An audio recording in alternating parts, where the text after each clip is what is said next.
El cielo es un campo de batalla. Hombre y máquina se insertan en un combate mortal. El piloto pasa de cazador a presa en un segundo. Sus instintos determinarán si vive o muere. De los primeros biplanos a los avanzados jets. De las ametralladoras a los misiles. Gracias a modernísimas animaciones, usted estará en la cabina con los grandes haces de la historia.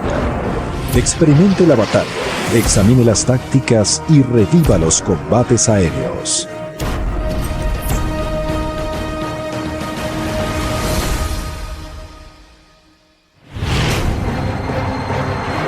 Aviones de guerra patrullan cielos hostiles.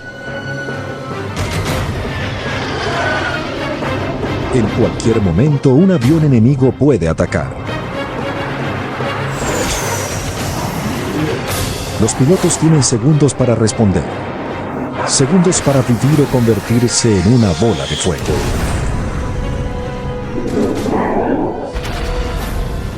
Lo comparo con un combate de gladiadores. Es una lucha a muerte. Son duelos crueles y violentos que acaban en una gran explosión. Mucho fuego y aviones que se consumen hasta el final. Ganar o perder se traduce en vivir o morir. Ganar es vivir. Era una suerte de juego, era el juego más peligroso del mundo. La primera vez que tomas los controles solo y dejas la tierra, nunca vuelves a ser el mismo. Nunca. Jets supersónicos. Misiles guiados por láser. Mandos mejorados con computadoras que hacen del piloto y la nave una combinación mortal. Estas son las herramientas del combate aéreo moderno. Pero las tácticas surgieron en una era de aeroplanos de madera, lona y alambres. 1914, comienzo de la Primera Guerra Mundial, solo una década después de la invención del vuelo. La guerra se pelea en tierra, en el mar y, por primera vez, en el aire. Los aeroplanos son nuevos, pequeños, lentos y frágiles. Se utilizan para observar los movimientos del enemigo. Pronto los pilotos comienzan a dispararse entre sí. Manfred von Richthofen, el famoso Barón Rojo, mató a sus primeras dos víctimas desde el asiento trasero con una escopeta. Pero pensaron que debía haber una mejor manera, así que instalaron una ametralladora. Sin embargo, el sitio ideal para un arma está en el frente de la aeronave. El piloto apunta su avión y aprieta el gatillo. No hay manera de sincronizar los disparos de las ametralladoras con la hélice. Los pilotos despedazan sus propias hélices. Para el otoño de 1915, el diseñador holandés Anton Fokker, en colaboración con los alemanes, revoluciona el combate aéreo con un nuevo invento. El dispositivo interruptor iniciaría una serie de movimientos de palancas. Esto evitaba que la ametralladora disparara cuando la hélice se encontraba justo frente a ella. Es un gran éxito. Los alemanes inventan el primer aeroplano de combate. Los aliados encuentran un aeroplano alemán derribado con el dispositivo interruptor intacto y lo copian. El cielo se convierte en un campo de muerte. Los inicios de la aviación de combate fueron muy particulares. 1 de cada 4 pilotos no sobrevivía al entrenamiento. Era una profesión de muy alto riesgo. Los pilotos más diestros que lograban 5 bajas obtienen un nuevo título, el de as. Solo 1 de cada 20 pilotos se convierte en as y conoce la marca mágica de las 5 victorias. Pero no existen reglas fijas. Todo es ensayo y error. Y el error significa una muerte segura. El promedio de vida de un nuevo piloto es de 3 semanas. Estos eran hombres muy valientes. Los aeroplanos podían desintegrarse o simplemente incendiarse. No tenían frenos ni oxígeno. No tenían paracaídas. Si inutilizaban al avión, caían con él. No había escape. Para septiembre de 1916, el as alemán Oswald Volka publica la doctrina del combate aéreo. Sus 8 reglas están en un manual titulado Dicta Volca. Primera regla: mantén el sol a tus espaldas para ocultar tu posición. Segunda regla: persigue al atacar. Si huyes, eres blanco fácil. Tercera regla: dispara solo de cerca para asegurar impactos y ahorrar municiones. Cuarta regla: no pierdas de vista a tu oponente. Cuídate de sus trucos. Quinta regla: ataca por detrás, el punto débil de las 6 en punto. Sexta regla: si te atacan, gira hacia tu oponente. Oblígalo a quedar a la defensiva. Séptima regla: en cielos enemigos conserva tu línea de retirada. Octava regla: ataca en grupo y que cada avión apunte a un oponente distinto. Los pilotos de ambos bandos aprenden estas reglas rápidamente o mueren. En 1917, Estados Unidos entra a la guerra sin un avión lo suficientemente avanzado para el combate. Se usan aeronaves francesas como el poderoso SPAD-13. Entre los estadounidenses hay un famoso y temerario corredor de autos llamado Eddie Rickenbacker. Me fui como conductor con Pershing en el primer contingente que fue a la Primera Guerra Mundial. Ansioso por entrar en acción, lo transfieren pronto a la escuela de vuelo. Hay pilotos natos y pilotos innatos, y hay algunos en el medio. Él era nato. Rickenbacker obtiene su primera victoria el 29 de abril de 1918. Para septiembre es el piloto con más puntería de Estados Unidos con 8 muertes, lo que lo convierte en as de ases. Tenía un gran deseo de ser el principal as y pilotear cazas, y sabía que podía. Pero por tradición el título de as de ases conllevaba 2 cosas, la fama y la muerte. El capitán Rickenbacker escribió: tener este título conllevaba el destino inevitable que habían tenido todos los poseedores anteriores. Empecé a sentir que esta superstición era la mayor carga que llevaba en el aire. Nunca podía olvidar que la vida del titular era corta. El 24 de septiembre de 1918, Rickenbacker toma el mando del famoso Escuadrón Aéreo 94. El legendario escuadrón elimina casi 70 oponentes durante la guerra, más que cualquier otro grupo de cazas estadounidense. Rickenbacker promete a sus hombres dar siempre el ejemplo. Al amanecer del día siguiente, el 25 de septiembre, despega solo en su SPAD-13 para cumplir con su palabra. Ahora suba a la cabina con Eddie Rickenbacker en camino a su legendario combate aéreo, recreado por vez primera con sofisticadas animaciones computarizadas. Al principio Rickenbacker tiene el cielo solo para él, luego divisa 2 puntos grandes en la distancia. Son 2 aviones de observación alemanes LWG, un blanco perfecto, pero no están solos. Un poco más atrás, 300 metros por encima de los LWG, hay 5 cazas Fokker D-7 letales. El Fokker D-7 sin duda alguna fue el mejor caza de la Primera Guerra Mundial.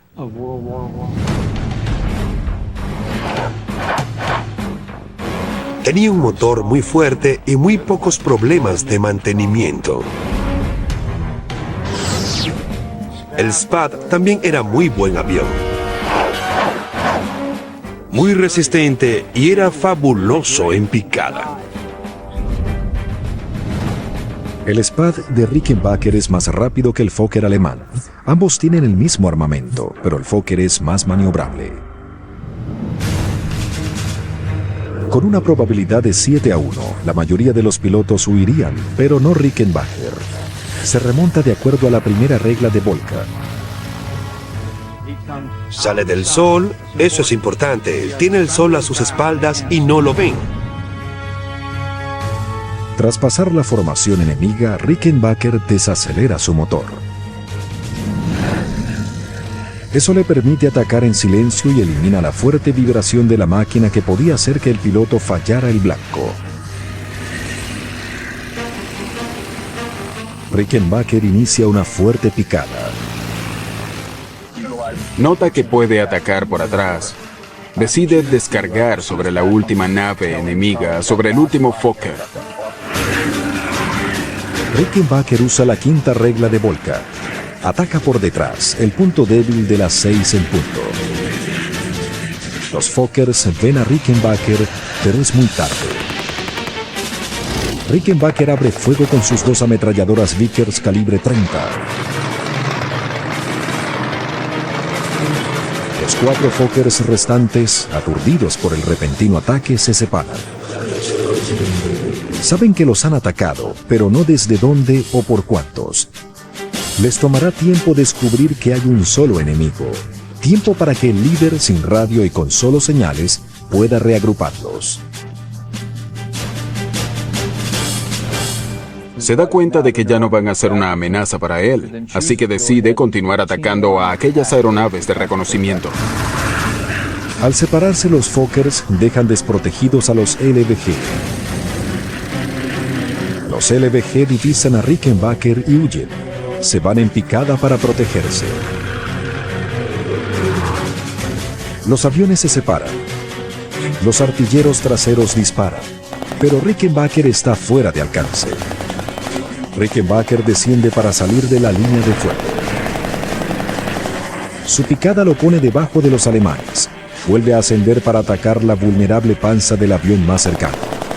Es un LBG que vira su cola, lo que da a su artillero una visión clara de Rickenbacker. Luego el segundo LBG se coloca tras la cola de Rickenbacker y escupe una letal ráfaga de balas de ametralladora al Spar. Rickenbacker se encuentra en un fuego cruzado y en un grave peligro. 25 de septiembre de 1918. El as estadounidense Eddie Rickenbacker, tras líneas enemigas, ha atacado a 7 aviones alemanes.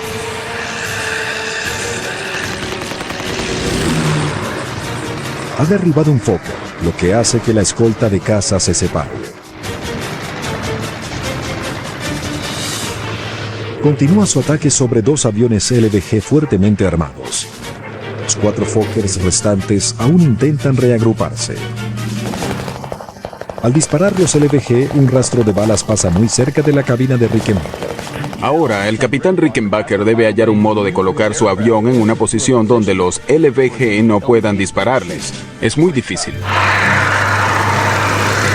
Rickenbacker se remonta para ganar altitud y ponerse fuera de alcance. Luego se voltea y se lanza en picada para atacar al LBG más cercano. El LBG lleva una ametralladora Parabellum de 7.92 milímetros. Parabellum MG-14, calibre 7.92 milímetros, tasa de fuego entre 650 y 750 balas por minuto, velocidad de boca 790 metros por segundo. Esos biplazas eran sumamente peligrosos. Eran tan peligrosos como un monoplaza Fokker. El fuego de los LBG frustra un ataque. Rickenbacker, ignorando el peligro, repite su táctica y se pone debajo del LBG para preparar su ataque y salirse de la línea de fuego. Sube para golpear la vulnerable panza del LBG, pero el fuerte fuego cruzado lo obliga a ponerse de cabeza y lanzarse en picada para atacar de nuevo. Los alemanes son guerreros expertos. Los alemanes eran particularmente hábiles para el combate aéreo. Uno no sabía en qué se metía. La mayoría de sus pilotos de cazas tenían mucha experiencia con aviones biplazas en el frente ruso. Como también es de esperarse, los alemanes veían el combate como un deber. Los pilotos alemanes de la Primera Guerra Mundial eran muy eficaces. Eran increíblemente hábiles. Combatían sobre su tierra natal. Imagino que en parte por eso se hicieron tan eficaces. El LBG vira de nuevo para que el artillero trasero tenga el camino despejado hacia Rickenbacker. Otra vez Rickenbacker es obligado a remontarse, voltearse y lanzarse en picada para atacar. Pero los alemanes hacen la misma defensa y Rickenbacker cae en un fuego cruzado. Entonces los LBG inexplicablemente cometen un error fatal. En el cuarto ataque, por razones que nadie sabrá nunca, los LVG se separan y le dan una gran oportunidad. Fuera del fuego cruzado, Rickenbacker aprovecha para atacar el LVG más cercano.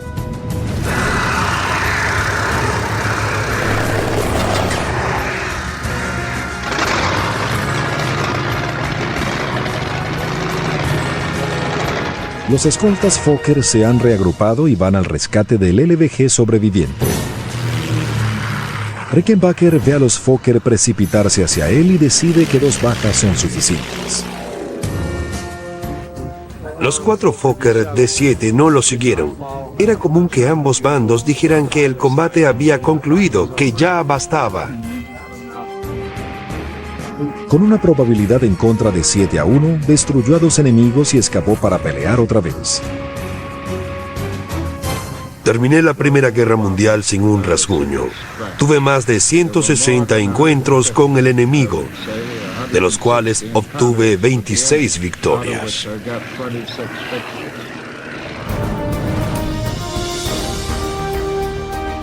Por su acción del 25 de septiembre, el Congreso de Estados Unidos le da la Medalla de Honor. Yo solo sabía que quería ser como él. Fue mi ídolo de ídolos desde que tenía 8 años de edad. Rickenbacker escribe: valentía es hacer lo que temes hacer. No se es valiente si no se tiene miedo. Yo entrevisté a un as de la Primera Guerra. Tenía 92 años. Una vez le pregunté si tenía pesadillas. Dijo que sí. Le pregunté cuándo había tenido la última y contestó anoche.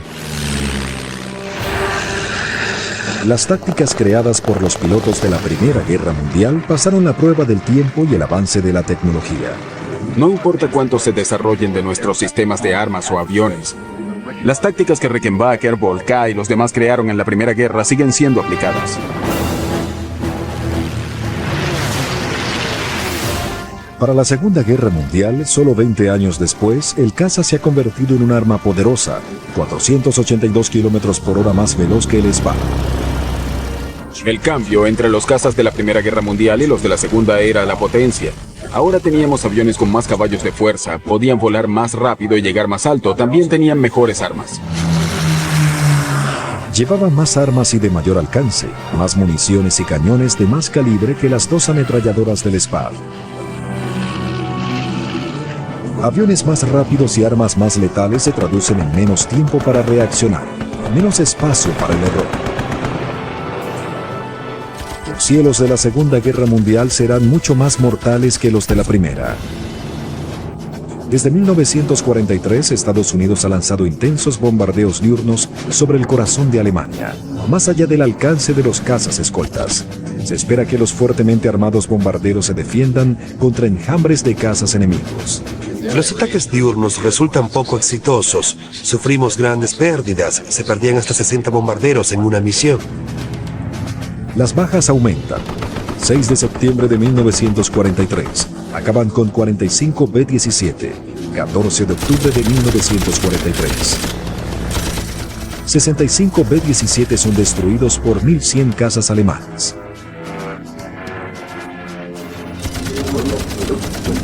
La Fuerza Aérea de Estados Unidos lo llama Jueves Negro. 600 hombres cayeron ese día. Eso casi pone fin a los bombardeos diurnos.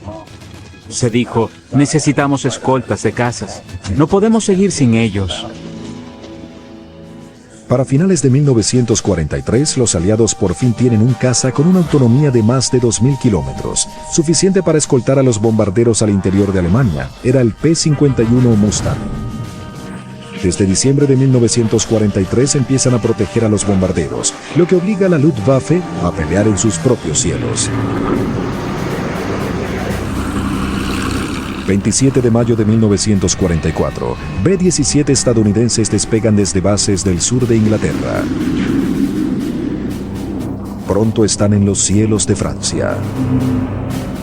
Misión: destruir plantas de combustible sintético en Alemania. La gigantesca formación es escoltada por los P-51 Mustangs.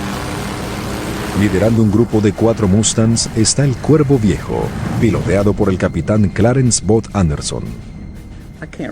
No recuerdo un momento en que no me interesase volar. Tengo el deseo de volar desde que tengo uso de memoria. Obtuvo sus alas de la Fuerza Aérea en septiembre de 1942 y se convirtió en piloto de caza. Un año después, Anderson se fue a Inglaterra a combatir contra la Luftwaffe.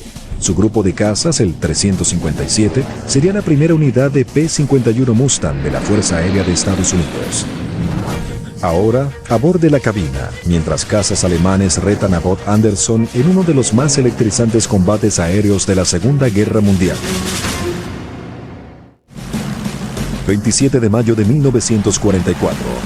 Los 4 P-51 Mustang de Bot Anderson escoltan a una misión de bombarderos estadounidenses.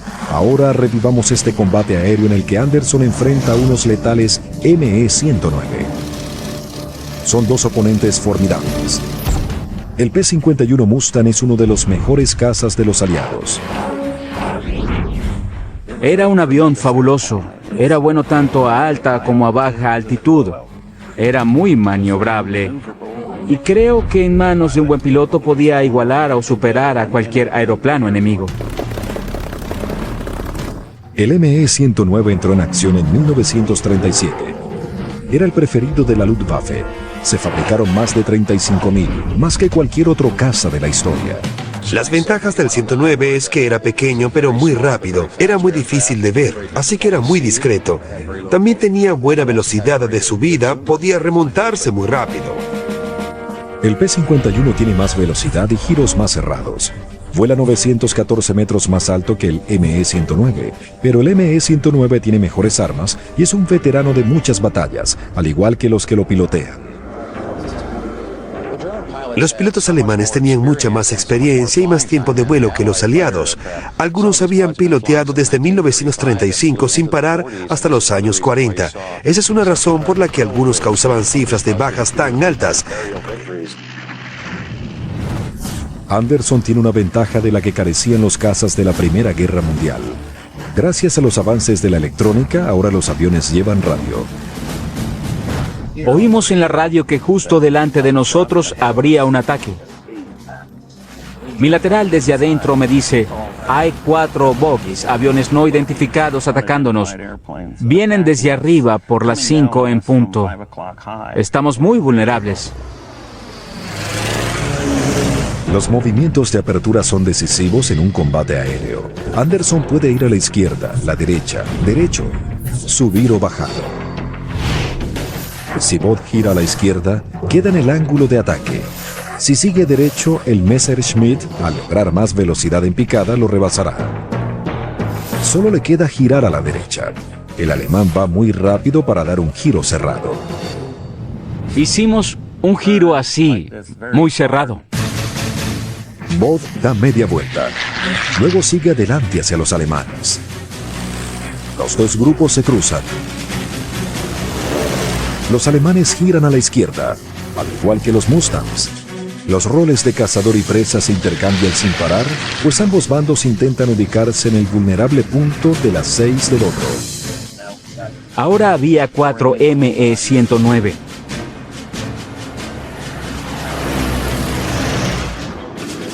Y 4 Mustangs dando vueltas. Ellos querían pelear. Así que daban vueltas, al igual que nosotros, en un gran círculo hacia la izquierda. Eso pasó unas 2 veces. Cada vez que girábamos, yo me acercaba un poco más a ponerme detrás de ellos, así que pusimos lo que era su ventaja a nuestro favor. Bot está aquí. Los alemanes están aquí. Los giros más cerrados de los Mustangs los hacen tomar el canal del centro. El radio de giro menor coloca a los Mustangs en mejor posición. El plan de Anderson: usar esta ventaja para ponerse tras los ME-109, alinearse y disparar. Uno hace todo eso por instinto, no lo calcula todo, solo actúa instintivamente.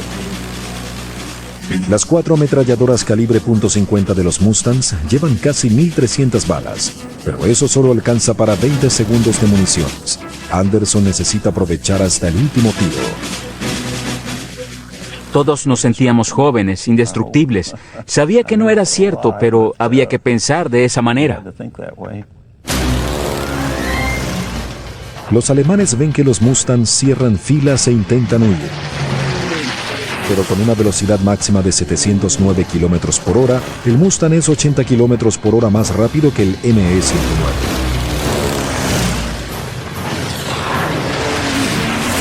Entonces, un alemán se separa del grupo y se remonta. Vi al sujeto, pero yo no quería que subiera mucho porque se me podía venir encima. Anderson envía tras él a 2 de sus Mustangs, dirigidos por Eddie Simpson. Bud y su lateral, John Scara, siguen tras los otros 3 ME-109. Bud usa la velocidad de los Mustangs para ponerse a 275 metros de los ME-109. Para derribar un avión, lo mejor es ponerse justo aquí, lo que nosotros llamamos las 6 en punto.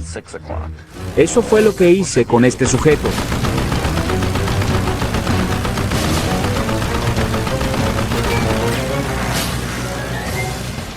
El 109 averiado hace algo que sorprende a Anderson.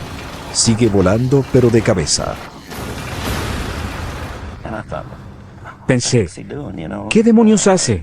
Si quería huir, hubiese girado y se habría alejado. Así que me relajé y le disparé algunas balas más.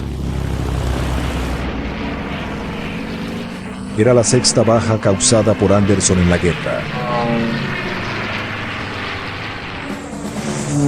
Ahora es 2 contra 2. Bud nota que los alemanes están nerviosos. Sus aviones se agitan pues los pilotos están tensos. Alan los controles y ven por encima del hombro. Un alemán se va en picada para escapar. El otro se remonta y vira. Aún quiere pelea. Sin duda tiene experiencia en combates aéreos.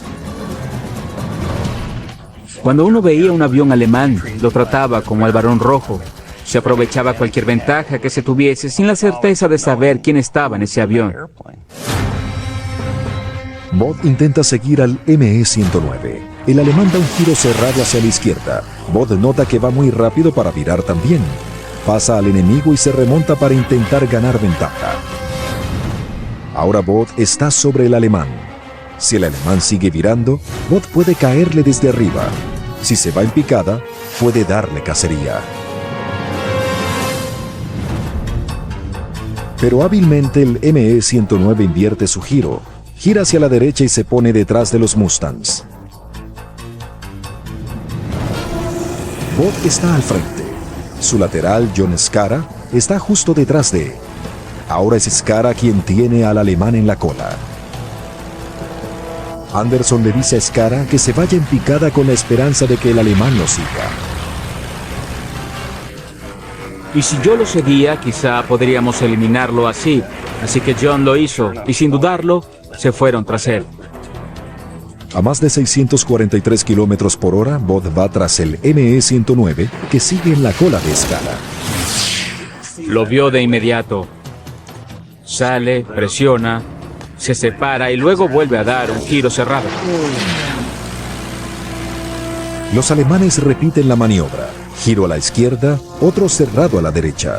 Usando la 5ª regla de Volca, ahora está en la cola de Bud. Ahora el problema lo tenía yo. Así que levanté el avión en un ángulo pronunciado. Usé toda la potencia de la que podía disponer. Sabía que tenía un poco más de energía que él, pero realmente pensaba en el plan B. En su interior, Bud sabe que energía o velocidad del aire es vida. Anderson está en problemas. Por primera vez en su carrera en la aviación, tiene a un caza enemigo en la cola con una posibilidad de ataque casi perfecta. Allí estábamos, los dos solos. Era matar o morir. Había una gran probabilidad de no lograrlo. Me podían matar en esa cosa. Y uno se pregunta en su interior, ¿cómo voy a reaccionar? ¿Voy a huir o a pelear? No lo sabes. Te pueden entrenar, pero la realidad es otra cosa. Es la realidad. Un disparo del cañón de 30 milímetros alemán podía destrozar el Mustang de Bud. Todo se decidirá en segundos.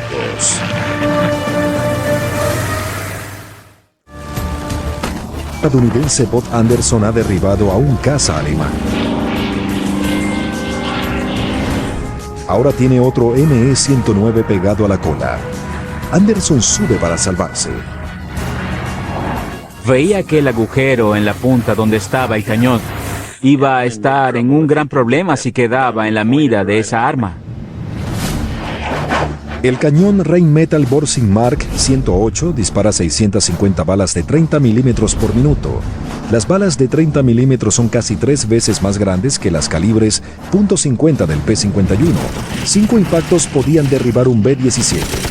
Un impacto podía hacer añicos el Mustang de Anderson. Miré hacia atrás y le digo que esa cosa parecía un arma para elefantes. Me remonto, ambos perdemos velocidad de aire a un ritmo bastante acelerado. Y pronto uno de los dos iba a perder empuje y a quien le pasara estaría en graves problemas. Cuando el ascenso es vertical, el avión lucha contra la gravedad, pierde velocidad y al final se detiene y cae.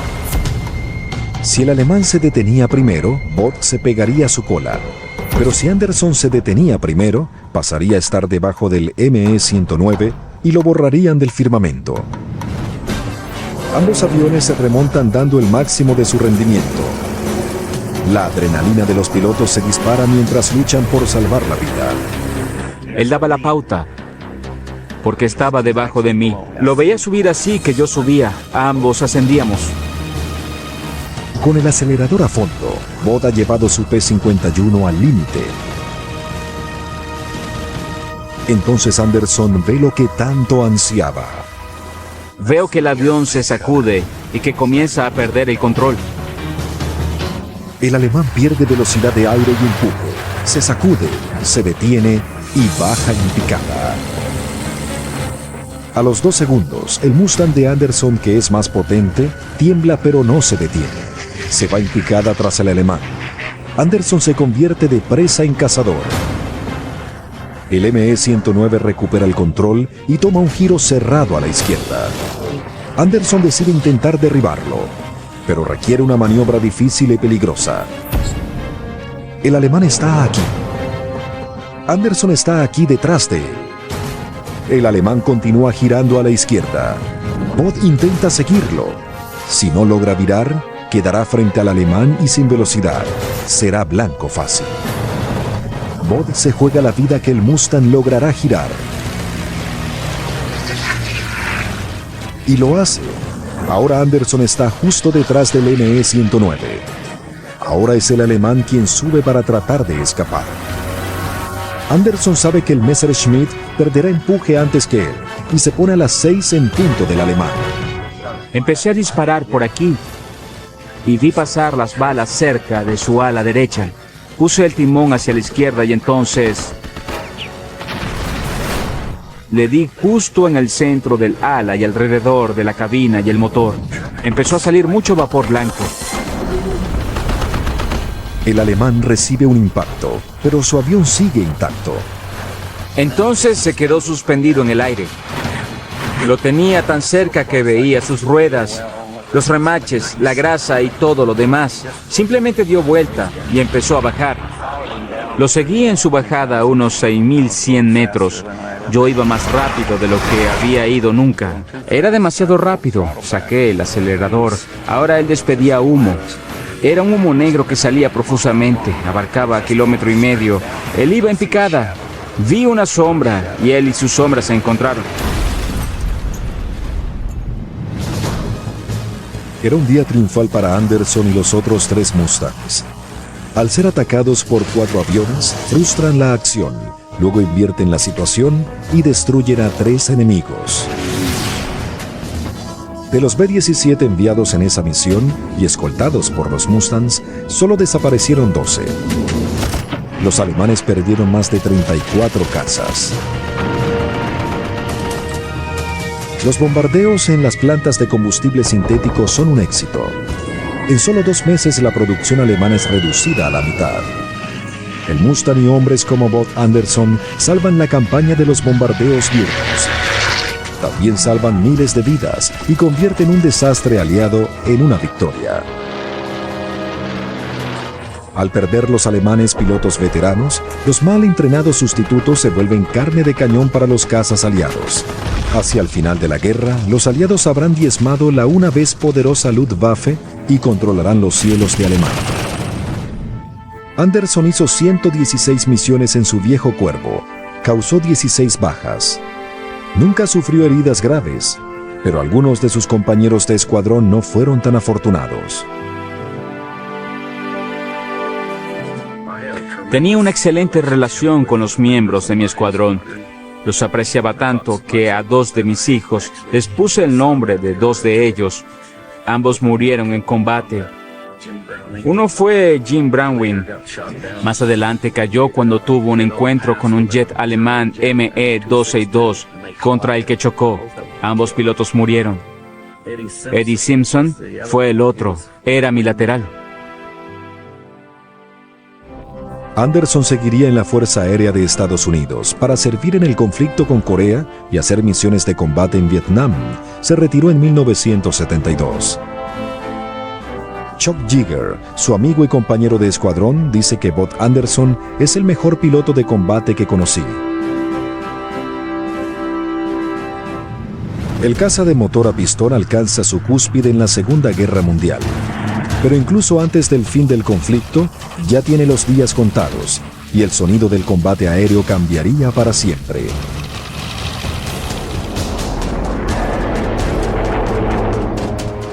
Ambos bandos despliegan jets hacia el fin de la guerra, pero el ME-262 asesta un fuerte golpe a los aliados. Los alemanes descubren que las alas hacia atrás añaden velocidad y sus potentes motores a chorro lo hacen 160 km/h más rápido que el Mustang. Era imposible de alcanzar. Por suerte, son muy pocos y llegan muy tarde para incidir en la victoria aliada. Pero al finalizar la guerra, tanto Occidente como Oriente entienden que los jets son el futuro. Los jets son rápidos, pero sus motores devoran combustible, lo que crea nuevos problemas. Uno tenía una autonomía limitada en comparación con la de los P-51. Las cosas pasan a una velocidad mayor, la tasa de viraje es mayor. Aceleran el ritmo de los combates aéreos. Hay menos tiempo para detener al enemigo. La velocidad de acercamiento aumenta al doble. Se puede cambiar las máquinas para enfrentar la dificultad adicional, pero no es así con los hombres en las cabinas. Los giros a velocidades extremas generan fuerzas G que hacen que los pilotos pasen los límites humanos. Digamos que alguien pesa 90 kilogramos. Una fuerza de 5G sería el equivalente de 450 kilogramos sobre la persona. Uno siente que le toman el rostro y lo alan hacia abajo, hasta las rodillas o el suelo. La principal consecuencia de esa fuerza es que la sangre se va hacia las extremidades inferiores. Lo primero que sufre son los ojos. El ojo se empieza a quedar sin sangre y se pierde la visión. Quien no esté preparado para ese cambio abrupto en las fuerzas G fácilmente puede perder el conocimiento. A mayor velocidad, se requieren trajes especiales para proteger al piloto contra las presiones extremas de las fuerzas G. Los expertos predicen que el aumento de velocidad de los jets y la exigencia a los pilotos harán obsoletos los combates aéreos. Esa teoría es puesta a prueba pronto. Junio de 1950. 6 divisiones del Ejército Popular de Corea del Norte cruzan el paralelo 38, la frontera entre las dos Coreas. Occidente y Oriente están en guerra, y por vez primera se combate jets contra jets. El mayor Frederick Butz Blesse demuestra estar a la altura del reto. Se convierte en el principal as estadounidense en Corea. Desde la infancia, Blesse ha llevado en la sangre el ser piloto de cazas. Quise ser un as desde que leí sobre Eddie Rickenbacker en los años 20. Eso era lo que yo quería hacer. Quería ir a West Point y ser piloto de cazas. Y quería ser tan bueno como cualquiera de la Fuerza Aérea. Se graduó en West Point en 1945, muy tarde para combatir en la Segunda Guerra Mundial. Compensó eso en Corea, donde realizó más de 200 misiones. El objetivo de muchas de esas misiones es sencillo: eliminar cazas enemigos.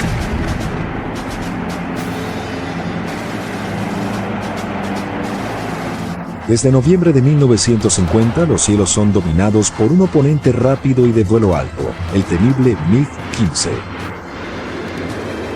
Algunos son piloteados por norcoreanos y chinos entrenados a la carrera, pero otros son volados en secreto por rusos.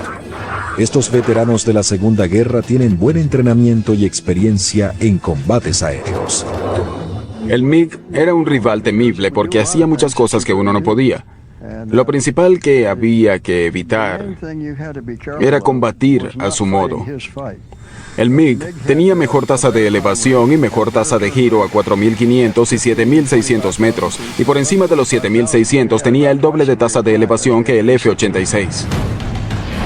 Además, el MiG tenía como armamento un cañón de 37 milímetros y dos ametralladoras de 23 milímetros.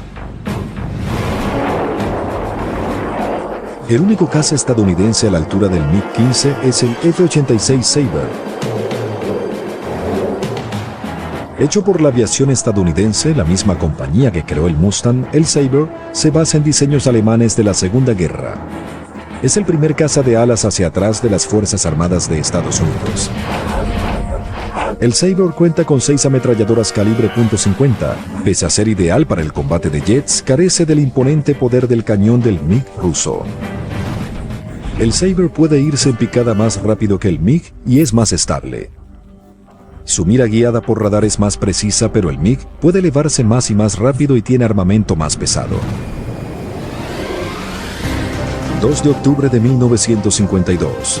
Butz-Blesse está en un sitio riesgoso. Está sobre Corea del Norte, a 320 kilómetros de su base. Su F-86 Sabre tiene poco combustible cuando lo atacan 4 MiG-15. Ahora, subamos a su cabina durante uno de los mayores combates aéreos de la Guerra de Corea. 2 de octubre de 1952. El mayor Frederick Butz-Blesse dirige su misión número 123. Su grupo de 4 F-86 está en una expedición en busca de aviones enemigos en uno de los tramos de cielo más peligrosos de la guerra: el Callejón de los MiG. Se alarga desde el final del Mar Amarillo a lo largo del río Yalu.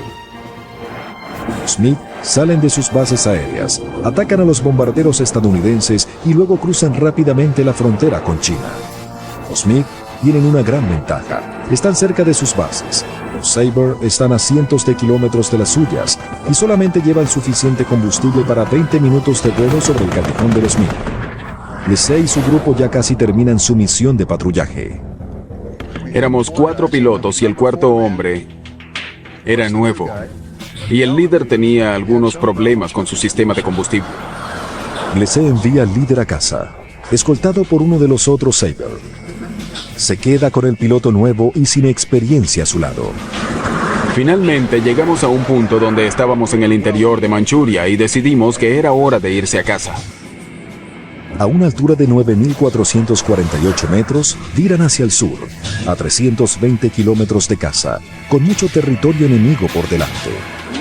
Aún estábamos muy al norte de Sinuiju, en Corea del Norte. Entonces veo 4 MiG sobre mí a 2.400 o 3.000 metros. No teníamos combustible para pelear, estábamos sumamente lejos de nuestra base y todavía no estábamos sobre el agua, no era una buena posición. Blesse se va en picada para alejarse de los MiG, pero el líder de los MiG era listo. Pese a estar fuera de alcance, dispara con la esperanza de asustar a los estadounidenses para que den un paso en falso. Los 2 cañones de 23 milímetros y las armas de 37 milímetros escupen grandes masas de llamas. El lateral se separa de Blesse girando a la izquierda. En cuanto se fue por la izquierda, los 2 MiG empezaron a interceptarlo en la curva. El lateral de Blesse ha caído en la trampa de los MiG. El MiG corta el giro de los Sabre por dentro y los tiene a su alcance. Llamé a mi lateral y le ordené poner al enemigo en un giro de 4G y mantenerlo allí. Apenas comenzaba un descenso en espiral cuando tenía a los 2 MiG tras de él intentando hacer lo mismo. Pero el giro rápido y el espiral defensivo dificultan a los MiG lograr un tiro fácil. Yo estaba detrás de esos 2 MiG, y cuando miro justo luego de entrar en un giro para atacarlos, echo un vistazo para saber qué hacía el otro elemento y se dirigían hacia mí. Éramos como una guirnalda en espiral con un patrón de 1 y 2, 1 y 2.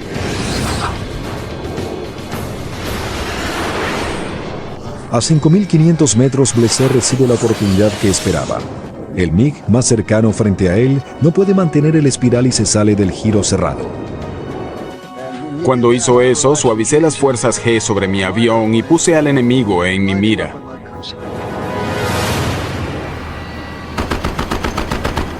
En una espiral, las fuerzas G desvían las balas, lo que hace casi imposible lograr dar en el blanco. Pero Blessé es un tirador experto. Se le desprendieron un montón de cosas, unas cosas del motor, le salió humo y se retiró. Eso deja al MiG en la cola de su lateral sin protección. El piloto gira y escapa para no ser la próxima víctima de Blessé. Pero Blessé aún tiene 2 MiG en la cola. Le ordena a su lateral irse a casa.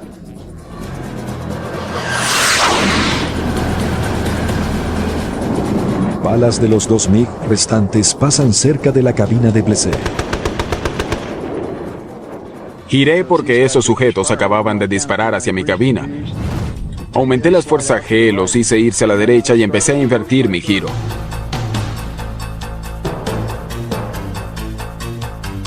Boots, usando su entrenamiento y experiencia, sube, pasa por encima de los MiG y baja en picada. Ahora está encima y detrás de los MiG, listo para atacar. En cuanto hice eso, el sujeto vio que lo iba a derribar si no hacía algo. Así que en vez de intentar virar conmigo, giró y se dirigió a su base y su lateral lo siguió. Blessé deja escapar a los MiG. No tiene opción. No quería pelear con ellos, no tenía combustible. En ese momento tenía unos 400 kilogramos, quizá 450 kilogramos de combustible. Estaba a 360 kilómetros de casa y ya empezaba a calcular si lograría llegar o no. Blessé sube para ahorrar combustible y alcanza los 3.300 metros. Entonces, rápido por un lado, ve a otro MiG por las 10 en punto que se acerca rápido. Pensé, cielos, está difícil. Ni siquiera puedo hacer un giro con este sujeto. No tengo combustible. Antes que nada tengo que llegar al agua. Pero Blessé, aún sobre Corea del Norte, está muy lejos del mar controlado por los aliados. Las emisiones de propaganda enemiga ya lo identifican por su nombre. Como principal as de Estados Unidos, es un codiciado trofeo. No habían pasado más de 2 semanas desde lo de Pyongyang. El enemigo usaba la radio de onda corta para decir: Mayor Blessé, supimos que hoy causó su 8ª baja. Pero vamos a eliminarlo, lo eliminaremos. Y cuando lo hagamos vamos a colgarlo del puente del río Han. Sorprendentemente el MiG no ve el Saber de Blessé, que estaba abajo y a su derecha. Blessé enfrenta una decisión difícil. El MiG es blanco fácil, pero si intenta derribarlo, se puede quedar sin combustible para llegar a su base. Pensé, ¿por qué me pasa esto a mí, que hago una misión tras otra y otra con poca cantidad de combustible sin hallar al enemigo? Ahora estoy aquí casi sin combustible para llegar al agua y con un enemigo con el que puedo pelear. Y me dije, ¿qué demonios? ¿Por qué no? Entonces empecé un giro y subí para acercármele. Me le puse por debajo y lo derribé.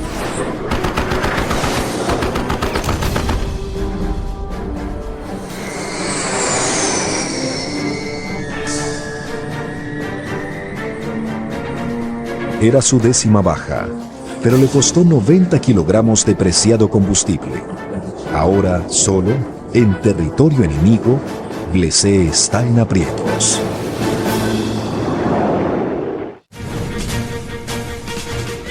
...2 de octubre de 1952... en los cielos de Corea del Norte, Frederick Boots Blessé acaba de destruir un MiG enemigo, pero su carga de combustible está peligrosamente baja. Tenía 3 alternativas en ese momento. Quería poder llegar a mi base. Si no podía, si había mal viento o si se me acababa el combustible, quizá podría llegar a Pañandó. La isla de Pañandó tiene una estación de radar aliada y 1500 metros de playa arenosa y dura. Es un campo de aterrizaje de emergencia, pero con grandes riesgos. El problema era que tenía precipicios de 15 metros a cada extremo de la pista. Pero si se está entre caer en la tercera bahía con más tiburones en el mundo o quizá caer en un hueco en una pista de 1500 metros, no se veía tan mal. Blessé aún tiene esperanzas de llegar a la base en Kempo. Apaga su motor para ahorrar el combustible que le queda y planea 180 nudos, la mejor velocidad de planeo del Sabre. Pero a los minutos pierde altitud y tiene el viento en contra. Blessé entiende que no podrá llegar a Kempo o siquiera a la isla Pañandó. Su mejor opción es eyectarse en el mar infestado de tiburones. Vuelve a encender el motor, usa su última gota de combustible, sube a 3.900 metros y se dirige a la costa. Entonces su motor se apaga, sin combustible, estando aún en Corea del Norte. Llegué a la costa y me dispararon una gran cantidad de municiones. Un intenso fuego de armas antiaéreas de 57 milímetros llena el cielo. Sin combustible, Blessé no puede maniobrar para evitar el fuego de tierra. Los proyectiles explotan tan cerca que la presión del aire dobla sus alas hacia arriba. Pero huye del acoso, llega al mar y cruza la costa a solo 900 metros de altura. Por radio, 1 a 1, sus compañeros de escuadrón tratan de mantenerlo animado. Aún me hace un nudo en la garganta pensar en eso. Fue un momento muy emotivo para mí. Cuando el último hombre dejó de hablar, me quedé allí unos 8 o 10 segundos pensando que era un grupo de hombres maravillosos. Eyectarse de un avión a chorro es extremadamente peligroso. Las abruptas fuerzas G pueden causar graves lesiones de columna. Los brazos y piernas al quedar sueltos sin control pueden ser cercenados por el material del techo o las paredes de la cabina. Fuera de la cabina, el paracaídas al abrirse puede lesionar el cuerpo e intensificar las heridas. Blessé se eyecta. Él, su asiento y el paracaídas salen disparados del avión. La suerte está de su lado, pues el paracaídas se abre y el hombre llega al agua a salvo. A los 10 minutos llega rápidamente Dumbo, el hidroavión de rescate aire-tierra, y mientras caen a su alrededor proyectiles enemigos, recuperan a Blessé. Al día siguiente, Boots está en una conferencia de prensa en Japón, y luego regresa a casa, como el principal as de Estados Unidos, con 10 bajas acumuladas. Al final de la guerra, la Fuerza Aérea había perdido 78 Sabre, pero derribado 793 MiG, una proporción de bajas de 10 a 1. Esta supremacía aérea evitó que las fuerzas aliadas fueran expulsadas al mar por la abrumadora diferencia numérica. Nos imponíamos porque teníamos una cantidad de pilotos de cazas que tenían mucha experiencia. Teníamos un buen avión y con antelación los cuerpos de inteligencia nos dijeron lo que los MiG podían hacer en comparación con nosotros. Eso sumado a horas y horas de práctica en combates aéreos en Estados Unidos, en algún lugar de nuestras mentes sabíamos que llegaría el momento de usar todo eso. En 1955, luego de la guerra, Blessé tomó las lecciones que había aprendido en Corea y escribió Sin agallas no hay gloria. Se convirtió en la Biblia de los pilotos de cazas. Mientras el libro de Volca dio lineamientos generales para el combate de cazas, Sin agallas no hay gloria dio a los pilotos tácticas prácticas y detalladas, las herramientas para la supervivencia y la victoria. Sin agallas no hay gloria. Tiene conceptos sobre el apoyo mutuo y aún es publicado. Tiene maniobras defensivas básicas descritas específicamente que siguen estando vigentes hoy. Aunque el Sabre a 1100 km por hora era 360 km por hora más rápido que el Mustang P-51 de la Segunda Guerra, tenían algo en común.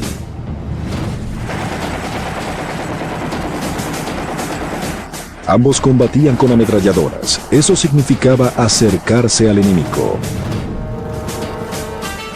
Pero la Marina estadounidense, preocupada porque los bombarderos soviéticos pudiesen amenazar a los portaaviones, necesitaba un arma que pudiese destruir al enemigo a gran distancia. A mediados del siglo XX, los misiles Sidewinder, impulsados por cohetes, cambian el combate aéreo para siempre.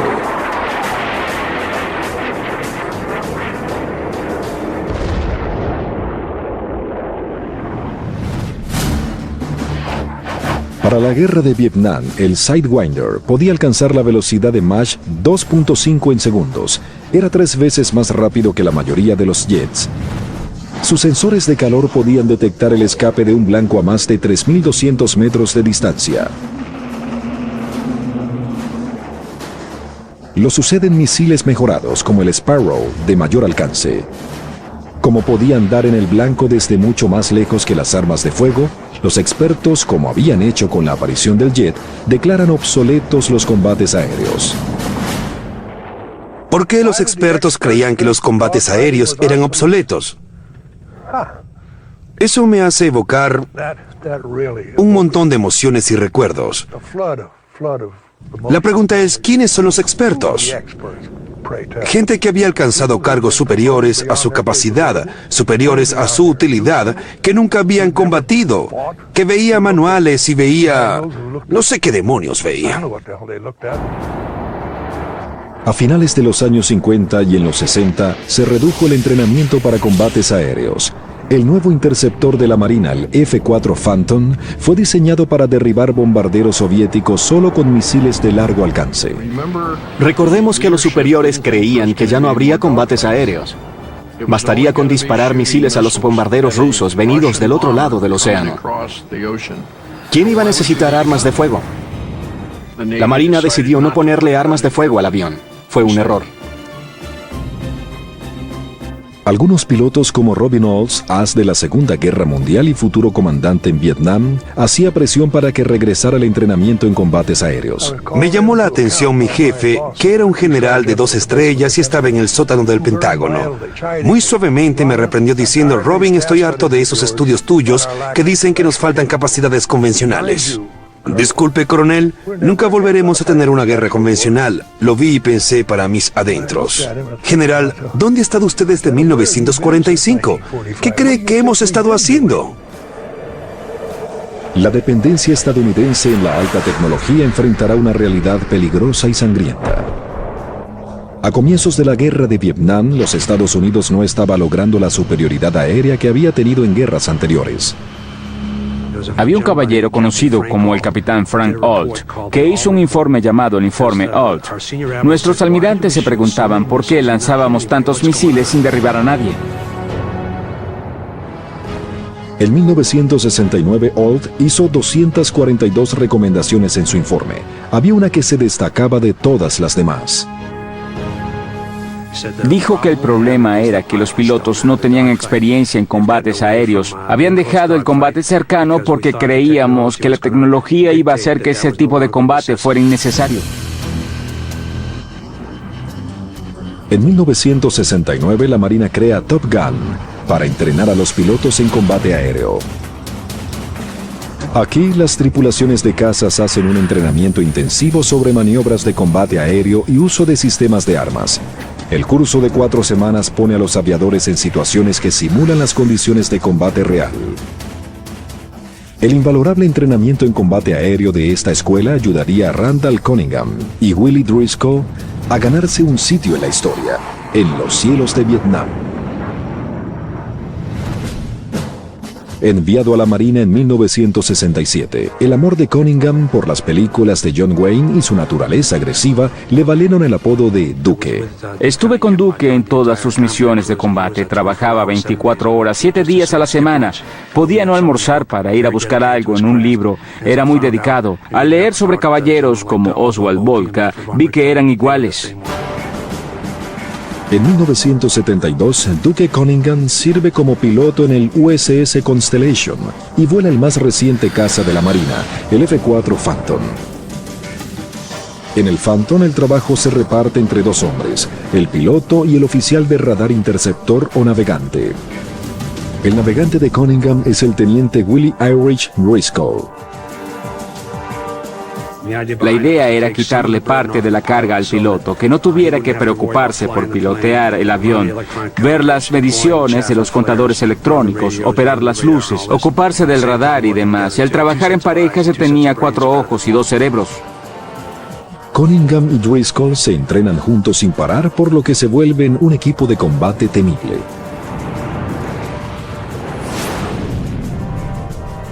Conocíamos las virtudes y debilidades del otro, estábamos pegados de la cadera como mellizos luego de pasar por todo aquello.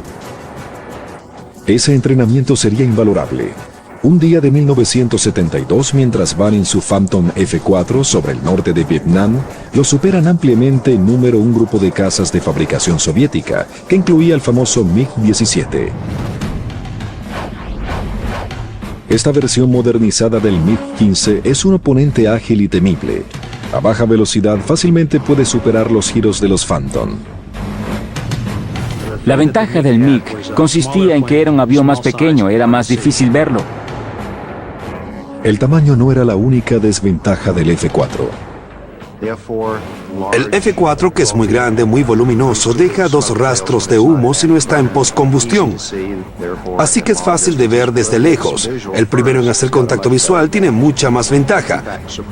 De hecho, la sorpresa es uno de los factores de las situaciones de combate aéreo, que es algo crucial. Con una velocidad máxima de casi 2.414 km por hora, el F-4 Phantom de Estados Unidos es 2 veces más rápido que el MiG-17.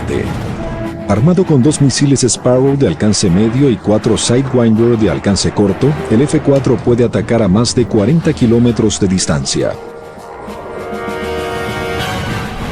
El MiG es más ágil que el Phantom, pero el F-4 es más rápido y tiene una mejor tasa de elevación. La principal ventaja del MiG es su armamento. Además de misiles, lleva 2 armas de corto alcance de las que carece el Phantom. 10 de mayo de 1972, Randy Cunningham pilotea el F-4 Showtime 100 en los cielos del norte de Vietnam. Ahora abordemos la cabina y revivamos uno de los combates más brutales de la era del jet.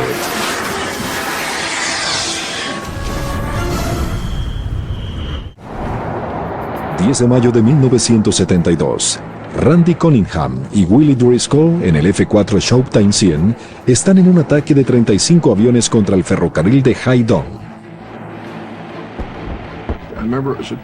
Recuerdo que el día estaba hermoso.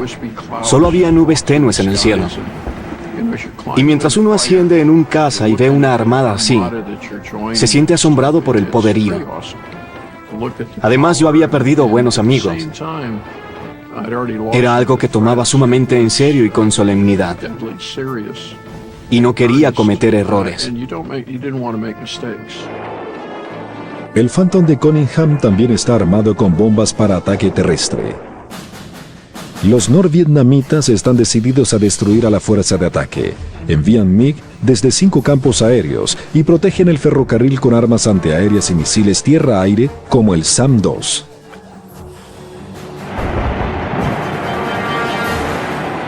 Luego de lanzar las bombas sobre depósitos enemigos, Cunningham y Driscoll patrullan para proteger la aeronave de ataque A-7, el bombardero de la Marina.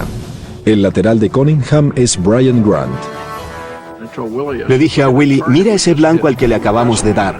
Habíamos destrozado aquello, había explosiones secundarias, pero en ese momento Brian Grant me dijo, Duque, MiG-17 a las 7 en punto. 2 MiG bajaron en picada tras los 2 Phantoms. Pasaron balas cerca de sus cabinas. Los MiG van rápido. Cunningham sabe que a máxima velocidad del MiG, por no tener controles hidráulicos como el F-4, es difícil de girar. Lo miré y dije, no va a poder. Me separé y me pasó justo por debajo.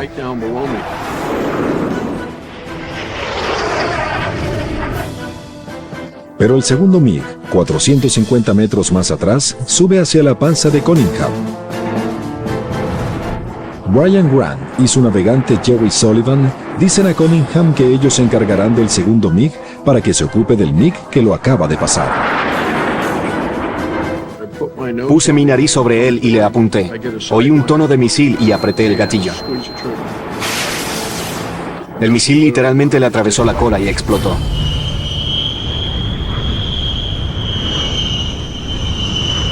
Es la tercera baja que causan Cunningham y Driscoll en la guerra. El MiG, que había estado bajo la panza de Cunningham, seguía allí. Cunningham acelera, llega a 500 nudos y se aleja del MiG. Habiendo escapado del peligro, Cunningham y Driscoll deciden ir por más MiG. Aceleran, van hacia arriba, viran en una maniobra conocida como el giro Immelmann, en honor del famoso as alemán Max Immelmann, y vuelven al combate. Abajo ven dos Phantom, atrapados en una rueda de 8 MiG y en peligro. Los MiG formaron como una rueda de carretas. MiG-17, MiG-17, MiG-17, uno tras otro hasta haber 8.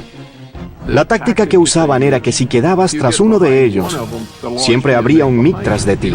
Uno no se metía en el círculo, volabas en una tangente, lo atravesabas y les disparaba. Luego se salía y se mantenía la velocidad. Pero en esa rueda había otros 2 Phantom. Cuando Cunningham empieza a entrar, un F-4 se sale del círculo. Pasa tan cerca que casi choca. Son el comandante Dwight Tim, el segundo comandante de Cunningham y su navegante Jim Fox. Tim está aquí. Tiene 2 MiG a las 5 en punto, los cuales ve. Pero no ve un MiG que tiene en el ala acercándose para atacar. Cunningham se pone atrás y pide al F-4 de adentro que se salga. Con el Phantom de Tim y el MiG atacante tan cerca, el Sidewinder no diferencia al avión enemigo. Si Cunningham dispara, el misil podría ir tras Tim. Cunningham vuelve a pedir a Tim que se separe. Lo gritó muy fuerte y luego todos los F-4 rompieron hacia la derecha. Tim, que estaba concentrado en el MiG que tenía a la derecha, acelera rápidamente. Da un giro fuerte a la derecha. El MiG vira, pero a esa velocidad no iguala la maniobra. Algunos pilotos estadounidenses, en referencia a un popular programa televisivo, Gomer Pyle, llaman a los pilotos enemigos Gomers. Conocer el avión enemigo te ayuda porque el MiG-17 no tiene controles hidráulicos. El Gomer tiene que ser grande para alar la palanca cuando va muy rápido y con la nariz hacia abajo. Por fin Cunningham tiene la mira despejada hacia el MiG.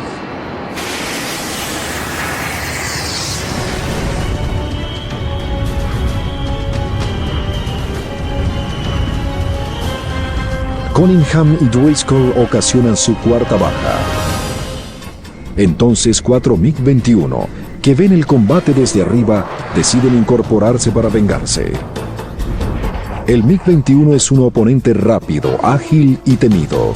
Es una estupidez enfrentarse a un MiG-21 en su mejor situación de operación, que es a gran altura. Es superior a uno en velocidad y capacidad de elevación y giros. Si no tienes la ventaja, corre, vete a casa, mejor regresa otro día. Sé listo. Sí. Cunningham decide que es mejor retirarse. Acelera y gira en dirección opuesta a los MiG. Después se dirige a su portaaviones. Al acercarse a la costa a 3.000 metros de altura, avistan un MiG-17 que va hacia ellos. Dije, Willy, tenemos un MiG a las 12 en punto. Trata de ponerlo en mira. No podía, y dije, voy a asustar al desgraciado de ese MiG. Así que me dirigí hacia él con la intención de darle un buen susto. Cunningham comete un error casi fatal. Empezó a dispararnos con su cañón, pero el mayor error fue olvidar que tenía armas de corto alcance.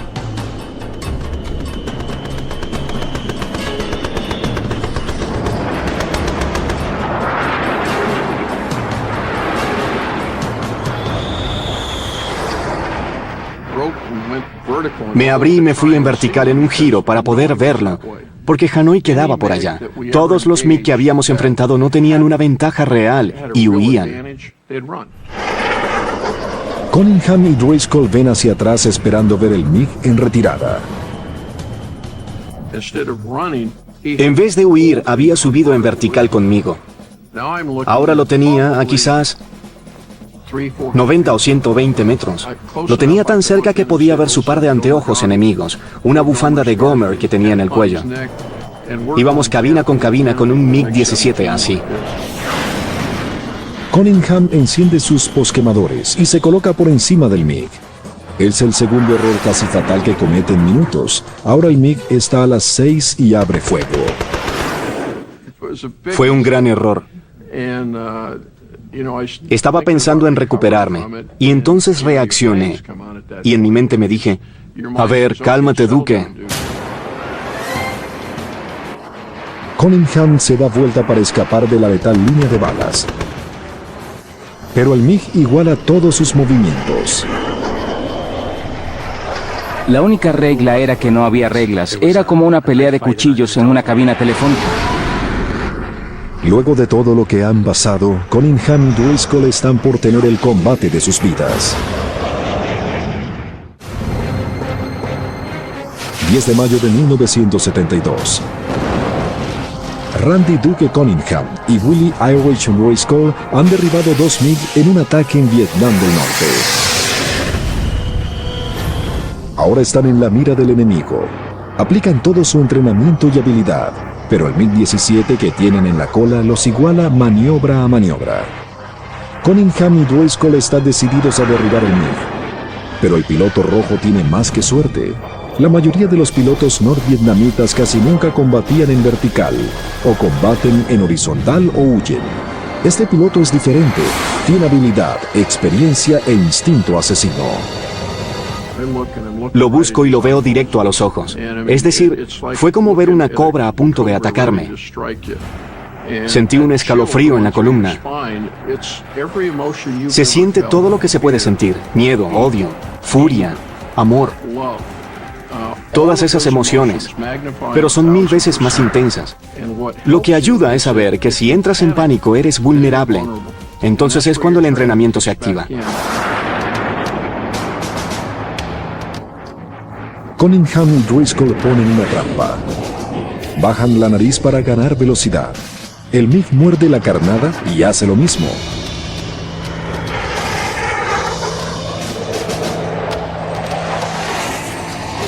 Cunningham levanta, vira por encima del MiG y se pone tras él. Es una maniobra llamada las tijeras giratorias. Entonces el MiG usa la maniobra de Cunningham y se pone encima de él. Lo rebasé. Luego aceleré otra vez y dije, bueno, él sabe lo que es una tijera giratoria. Cada uno intenta ponerse a las 6 en punto de su enemigo. Se remontan y giran. Cada piloto quiere ponerse en posición de ataque detrás del otro. Nos dimos cuenta de que el piloto volaba el avión muy bien y también usaba un sistema de armas muy bien. Era muy distinto a lo que habíamos visto en otros pilotos enemigos. Mientras los dos jets maniobran para luchar contra la gravedad, pierden velocidad. Era un combate de giros tridimensionales e hicimos 2 o 3 giros. La última vez sabíamos que podíamos perder sustentación o tener velocidad de aire cero. De ser así, si él tenía más velocidad, iba a matarnos. A baja velocidad, el MiG, por ser más pequeño, vira más fácilmente que el jet estadounidense. Va a poder combatir a su modo. No iba a pelear a su modo, no iba a entrar en un combate de giros porque ese era su fuerte. Lo obligaría a combatir en vertical o a hacer otra cosa que yo quisiese. Cuando se pone una trampa, se está consciente de que si el otro es bueno, te puede estar poniendo una trampa a ti.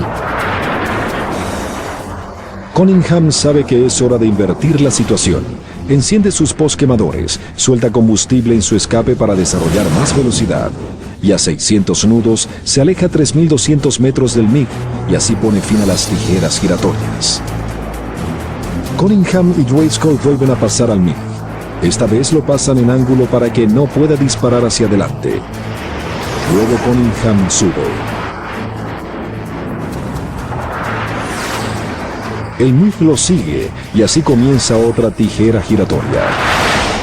Iba a obligarme a pasarlo, usar el timón, hacer esto. Era un piloto muy experimentado. Mientras hacen la tijera giratoria, Cunningham pierde velocidad y una vez más se arriesga a combatir al modo del MiG.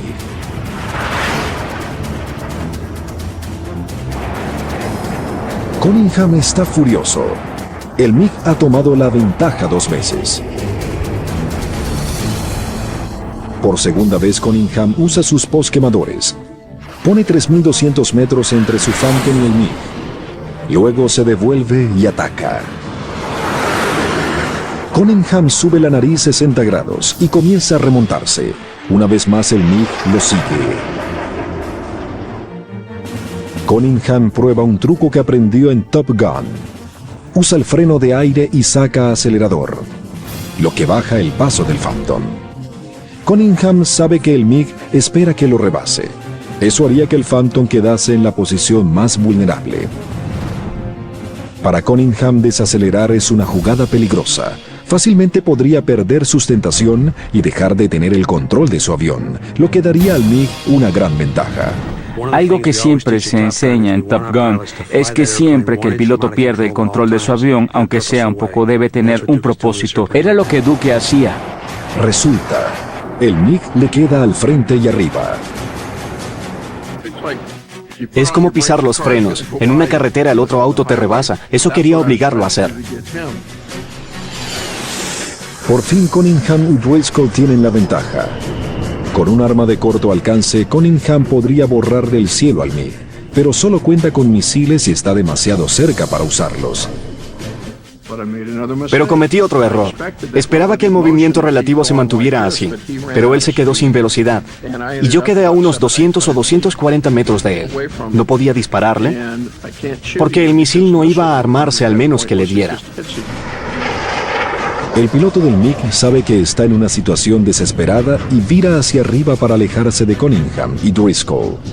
En el punto más alto pierde sustentación brevemente y luego entra en picada. Se recupera con Cunningham y Driscoll detrás de él.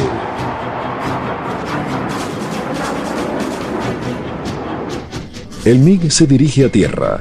Queda expuesto, pero espera que el calor del suelo evite que el detector de calor del Sidewinder vaya tras él. Seguía adelante. Así que cuando tuve su cola frente a mi nariz a unos 600 metros, simplemente puse el timón así, apunté mi nariz hacia él y disparé.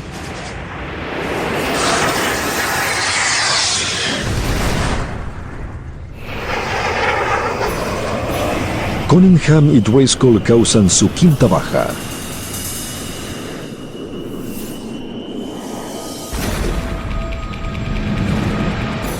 Después se enteran de que su gran adversario quizá haya sido el legendario coronel Tom, de quien se cree fue el principal as de Vietnam del Norte. Pero la celebración tendrá que esperar. Cunningham y Driscoll están muy lejos de casa. Con más MiG acercándose, viran y se dirigen hacia la costa.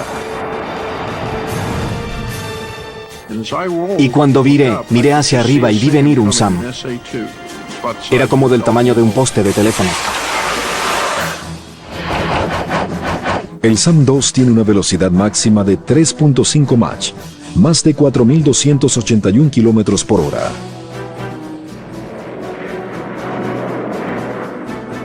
Este misil puede destrozar jets a 18.288 metros de altura. La primera vez que ves venir hacia ti un misil tierra-aire, la primera vez que te atacan con artillería pesada, pasas por un momento sumamente estresante. Incluso luego de tanto entrenamiento, uno nunca sabe realmente cómo va a reaccionar hasta que el fuego es totalmente real.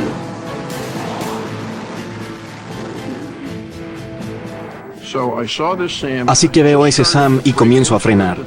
Por suerte no lo hice, porque de haberlo hecho, esa cosa nos hubiese dado. Hubiese atravesado a Willy y a la cabina. Entonces el SAM explota cerca. Suena como si alguien tomase 1000 piedras y se las lanzara a uno en el auto. El avión solo se sacudió un poco. Unos 15 segundos después, Duke dice: Willy, empezamos a perder PC-2, un elemento hidráulico. Cuando dijo eso, miré hacia la zona posterior izquierda del avión y noté que el avión tenía llamas a un lado. El Phantom se va bruscamente hacia la izquierda. Luego fallan los componentes hidráulicos del avión. Duke repite: Willy, empezamos a perder PC-1, el PC-2 casi llega a cero. Ocurre entonces la peor pesadilla de un piloto. De pronto el avión se puso de cabeza fuera de control. Recuerdo que pensé que la única vez que pedía ayuda divina era cuando estaba en problemas. Pensé, Dios, no quiero ser prisionero de guerra. No quiero morir. Sácame con bien de esto.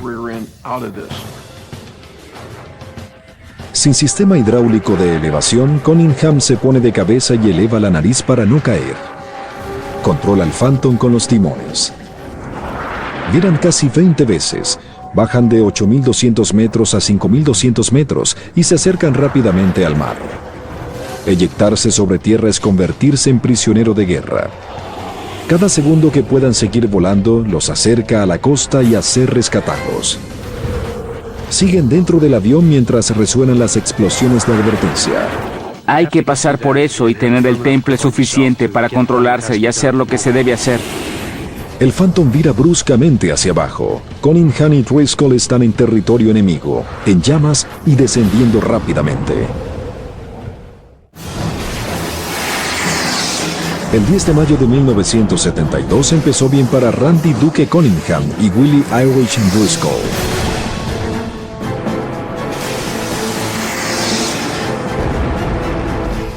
Derribaron 3 MiG, pero quizás se les pasó la mano.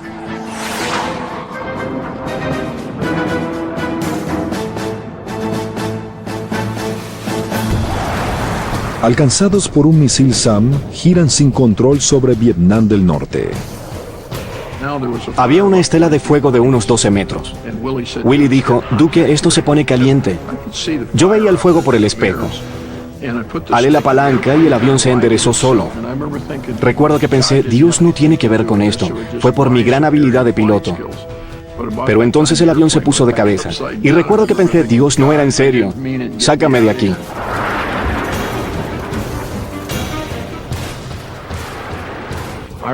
Volé el avión unos 48 kilómetros usando solo el timón y la potencia hasta que la cola estalló. Y el avión comenzó a girar violentamente. El avión gira sin control. Por suerte la radio no funcionaba porque luego en la grabación se oyen los gritos de la gente. ¡Salgan, salgan! ¡Eyéctense! Nos decía, salgan de ese avión, avión fuera de control en la playa, salgan de allí. No oí nada de eso, lo cual me alegra. ¡Salgan de ese avión, salgan de allí! ¡Avión fuera de control en la playa!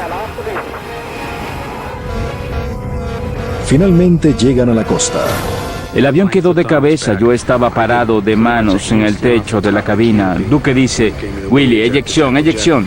Teníamos un control alterno entre las piernas, luchábamos por alcanzarlo. Solo lo tocaba con 2 dedos y siempre nos decían que tuviéramos los brazos adentro para que no se nos partiesen. Lo alé. Él salió por un lado y yo por el otro. Teníamos cohetes detrás de los asientos que entonces se encendieron. Tripulación se eyectó, cae a 8 kilómetros de la playa. Poco después de eyectarse, el Showtime 100 se estrella contra el mar. Los rescatan rápidamente. Con 5 bajas, Cunningham y Driscoll son los primeros ases en la guerra de Vietnam. Su escuadrón, los halcones guerreros, causará más número de bajas aire-aire que cualquier unidad de la Marina de Vietnam. Gracias a hombres como Cunningham y Driscoll, los estadounidenses mantienen una superioridad aérea total en la guerra de Vietnam, lo que obliga a los norvietnamitas a tomar la defensiva. Luego de Vietnam, Cunningham se mantuvo en servicio activo y fue instructor de Top Gun, la escuela de combate con cazas de la Marina. Se retiró en 1988. Driscoll se retiró en 1988. Se le pidió unirse a la reserva de la Marina en 1990 y a menudo lo invitan como orador a la escuela Top Gun. Por eso existen Top Gun y la Escuela de Armas para Cazas de la Fuerza Aérea, para ayudar a los pilotos a aprender lo que necesitan saber en combate de modo que sigan con vida y protejan a nuestro país. A partir de 1973, el Phantom es reemplazado por el F-14 Tomcat. Gracias a las lecciones aprendidas en Vietnam, el Tomcat cuenta con un arma de corto alcance y es un avión de combate ágil y rápido, al igual que luego el F-15, el F-16 y el F-18 Hornet de la Marina. Por ejemplo, en un giro de nariz el F-18 puede resistir 7.5 G. El F-4, por el contrario, en una situación así puede resistir 2 o 2.5 G, así que la diferencia en rendimiento es inmensa. Pero debajo de esa tecnología, los fundamentos son los mismos. Si se tiene un misil, se puede disparar. Si no, tenemos que usar los mismos conceptos que Rickenbacker y continuar con su trabajo de usar las armas de alcance corto. Los cazas modernos también están armados con el letal cañón rotativo Vulcan de 20 milímetros. Es una gran diferencia con respecto a las ametralladoras Vickers de 600 balas por minuto, que obligaban a Eddie Rickenbacker a ponerse a 90 metros de su blanco.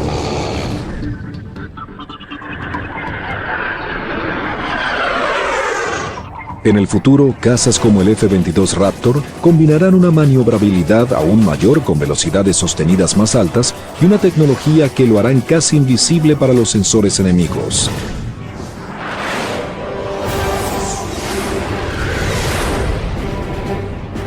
El combate aéreo es una de las formas de enfrentamiento más intensas de la guerra.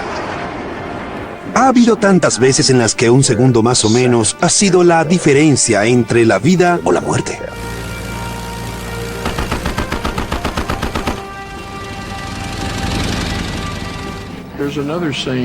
Hay una cita que creo que sintetiza lo que es ser piloto de caza. Cuando ve al enemigo, ataca y mata. Otra cosa no sirve. Eso lo dijo el barón von Richthofen en 1916.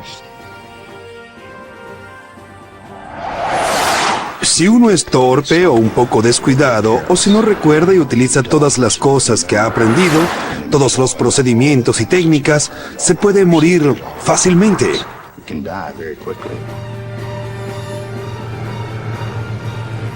Los avances desde la Primera Guerra Mundial hasta hoy son asombrosos. El Spad-13 tenía una velocidad máxima de 209 km por hora. El F-18 puede alcanzar los 2414. Gracias al reabastecimiento aéreo, los cazas modernos tienen un alcance casi ilimitado. Los sensores y misiles de largo alcance pueden despegar sin blanco a la vista. Pero depender solo de la tecnología puede ser un error fatal. Los radares fallan, los pilotos se equivocan, los misiles no funcionan. Puede pasar cualquier cosa en una misión que va a impedir que le des al blanco que crees que eliminarás en 40 kilómetros.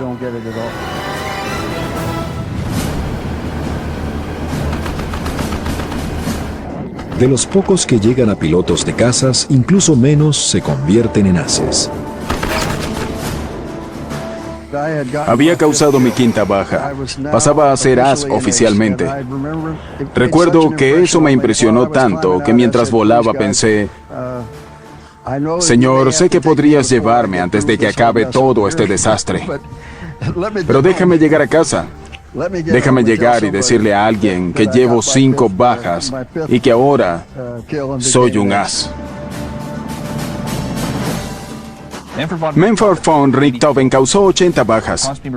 Thomas B. Maguire de la Fuerza Armada de Estados Unidos logró 38. Otto Kiddle logró 267. Todos esos ases tuvieron éxito porque aplicaron tácticas y técnicas basadas en sus puntos fuertes y las debilidades de sus enemigos. Se enfrentaron al enemigo, pero combatieron en sus propios términos. No olvidemos que tienen otra cosa en común. Todos murieron en combate aéreo. Uno no puede permitirse bajar la guardia y de ningún modo se debe ir en contra de las recomendaciones o las técnicas propias. Si se hace eso, se va a perder el combate y quizás se mate uno o a otra persona. ¿Qué hace diferente a un excelente piloto de cazas y a uno bueno? Llamémoslo espíritu de combate. Hay que tener las ganas, hay que tener ganas de volar a diario y hacerlo.